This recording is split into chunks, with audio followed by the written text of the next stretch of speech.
first thing I want to talk about, so Rock Auto, if you do any work on your own car, you know what Rock Auto is. Auto part seller based out of Madison, Wisconsin. They don't have any physical presence here in Arizona. So if you want to buy a part, they ship it to you. They don't have like a store or anything. Definitely cheaper than going to somewhere like O'Reilly's, and you just have a broader selection on Rock Auto. So the Arizona Department of Revenue decided to audit Rock Auto back in 2019. They determined that Rock Auto was not being compliant. Now, Rock Auto argues that they were. Rock Auto should have been charging tax, right? And that tax revenue should have been going to Arizona. The law states they have to have a physical presence in Arizona. Rock Auto states they have no employees in Arizona. They own no property in Arizona. Arizona says they have distributors, which, okay, but they're distributors for all kinds of things, not just Rock Auto. Mm-hmm.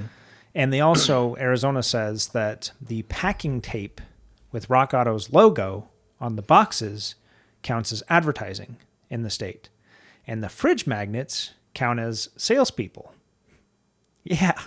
I already knew this, and it's still so stupid. Wayfair v. South Dakota, a very similar situation. Wayfair didn't have a physical presence in South Dakota. South Dakota went after Wayfair, says, hey, you owe us taxes, or you need to start charging taxes. The difference there, Wayfair just needs to start charging taxes Moving forward. Arizona is going after everything that Rock Auto has sold to an Arizonian going back over a decade. It's like $20-something million, right? It's like $11 million in taxes. Okay. Which for Arizona Is a drop in the bucket. is a drop in the bucket. For Rock Auto, that's a big freaking deal. Absolutely. They are arguing this out. Last I heard, the Supreme Court in Arizona doesn't want to hear it, but they, to avoid any issues, are currently not selling to anyone in Arizona.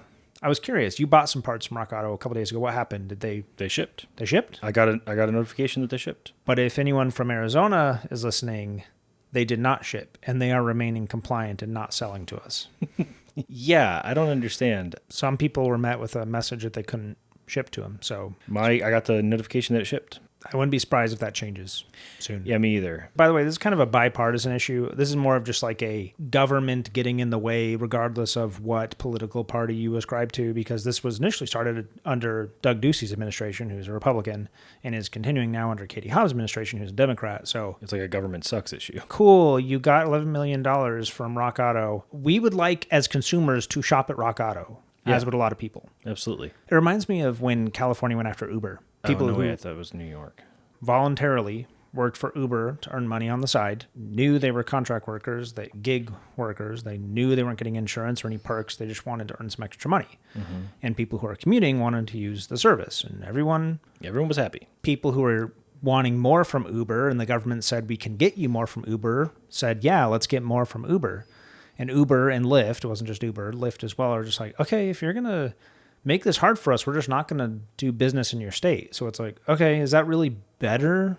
You just have no job? That's better? The government can't just force them to take a loss. So it's better to just not have Uber? And then also the people who were using the service and were happy with it now don't get Uber? I mean, I did Uber for a while. Some goes to taxes and some goes to Uber. These people that are doing 20 rides in a weekend, you now have to pay for their insurance. They've earned you $15. That just doesn't make any financial sense. The economics don't make any sense there. Yeah, so Uber's like, not going to go, it's like, do I stay here and go out of business? Your constituents, as the people who live here in Arizona, I think I can speak for all of us and say, I don't really care that you get that $11 million from Rock Auto. I want to be able to shop at Rock Auto. That is infinitely more important to me. And if Rock Auto agrees to charge the tax moving forward, I'm happy to pay the tax moving forward. Yeah. And Rock Auto is asking, hey, can we get some clarification on what it means to have a presence? Because this is nonsense. Yeah. And Arizona hasn't even done that for them. Hasn't even really given them clear rules on what counts as a presence. You add government, you reduce efficiency, you increase waste. Do you know what the kicker is?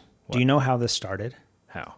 This all started because one person went to the Gilbert tax collection office and complained that Rock Auto wasn't charging them tax. One person. Find that person and give them a finger wag. Like, Can you believe that? It's like, really? Why would someone do that? I don't know why. I don't know what compels someone to be like, you know what? I really think they should be taking more money from me.